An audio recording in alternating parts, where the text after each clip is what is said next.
Coming from a small school like Howard University, Jeff wasn't invited to the NFL Combine. But when you run a 40-yard dash in the 4.2s, that'll open up some eyes. Gilbert's latest 50-point outburst puts him in exclusive company.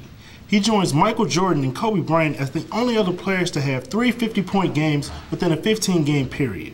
Virginia Tech will enter their bowl game coming off one of the best defensive performances in school history. In a game that was strikingly similar to Saturday's overtime victory versus the Los Angeles Clippers, the Washington Wizards got off to a slow start, but this time they weren't able to pull out the late-game heroics. With the win, Maryland avoided starting 0-3 in ACC play.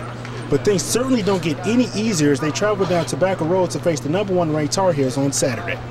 John Harbaugh grew up in Cleveland and was a fan of Art Modell's Browns.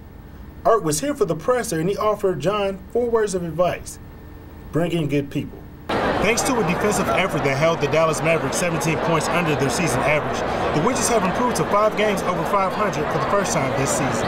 When the 4th-ranked Georgetown University men's lacrosse team meets #10 Navy on Saturday, it will be more than a matchup of 2 of the top teams in the country. We'll explain more coming up. Live from the Comcast Sportsnet studios, this is Sports Night. Good evening, everyone. Welcome to the only place you'll find 30 minutes dedicated to your local sports. Thanks for being with us on this Thursday. I'm Brian Jackson.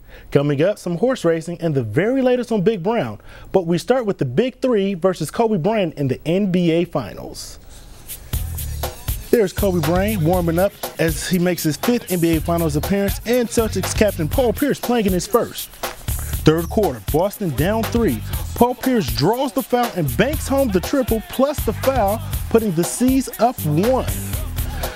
But later in the third, every Celtics fan was left grasping for air. Check this out. Kobe hits the runner in the lane, but Kendrick Perkins steps on Paul Pierce's foot and Pierce sprains his knee. He had to be carried off the court and taken to the locker room in a wheelchair. But just moments later, in a Willis Reed-like moment, Pierce comes back to the court with a thunderous ovation and Boston is going crazy. He wastes no time getting back into the action, knocking down back-to-back three-pointers, and Boston led 77-73 after 3 quarters of play. Now 2 minutes left, Celtics up 6. James Posey misses the three-pointer, but KG is there for the big-time slam. The Celtics win by 10, 98-88 is the final. Tomorrow night, the nation's capital will serve as the backdrop for the first annual Belfast Beltway Boxing Classic, with bouts featuring youngsters from Northern Ireland against kids from the D.C. area. But as I found out this afternoon, this amateur event reaches far beyond the boxing ring. The leather echo of boxing gloves resonates across culture and religion. Boxing is a one-on-one sport. It's just like living. When the kids go out in the street, he's by himself. Well, it's the same thing with boxing. When the bell rings, you're by yourself. The discipline and work ethic boxing breeds serves as a cornerstone for tolerance. We're reaching out, hopefully, to not only impact the lives of the people in our community, also that the kids can get an education and see how much alike we all are. Nice. Do it again.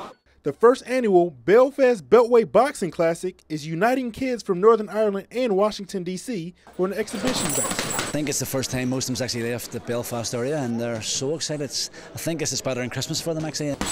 Far better on Christmas, show bus. They'll be able to share camaraderie, see other people from other countries. It's just a wonderful thing for the sport. The kids from Northern Ireland, many of whom have never left their own neighborhoods, are getting a chance to learn and grow, both inside and outside of the ring. Where we come from, Northern Ireland, a lot of conflict over the troubles of Catholic and Protestant. So we've actually got kids from both communities here, Catholic and Protestant. So it's actually, they're building a friendship outside boxing now too. So it's actually a lot more than just boxing. Everyone is here for the main event, and the hand-picked group from D.C. is brimming with confidence. All my guys are quite a few notches above them all. And if the ferocity in which the matches were decided mirrors what happens in the ring, fight night will be well worth the 3,000-mile plus trip. The event begins on Friday night at 8 o'clock and is being held at the Westin City Center Hotel on M Street in the district. All proceeds will go to the participating gyms, and the organizers hope to make this an annual event and eventually have the boxers from our area travel to Northern Ireland.